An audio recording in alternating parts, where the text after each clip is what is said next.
Here's what the roux's looking like. This week we got baked macaroni. This is the first step. And hopefully it comes out good.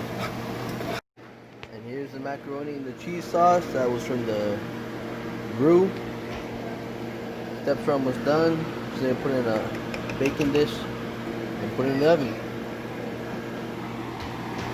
Nice and cheesy. A little more steps and then it's done.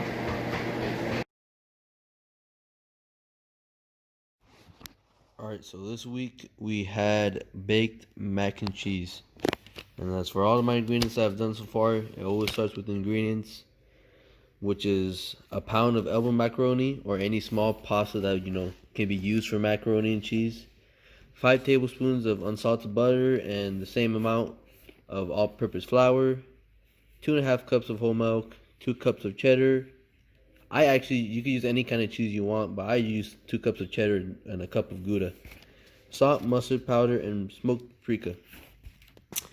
And for here, I have something written down, which I don't normally do, but this is because it's a little more complicated since there's 3 steps into making a cheese sauce that's needed for macaroni, which just starts with the roux, and that's what I've just been going through. So roux is just you melt butter in a saucepan in medium heat, and you also whisk in the flour that was saved in, and you cook that for 1 to 2 minutes until it's like sort of like a paste.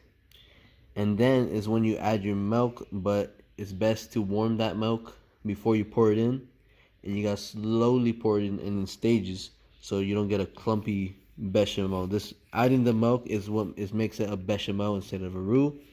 Then after the bechamel is when you add your cheese sauce, and after that you just take the pot off the heat or whatever you're using.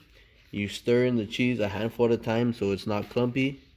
And then after that, you add any additional seasons, which I put was salt, mustard powder, and the paprika. But that's basically it for the whole mac and cheese.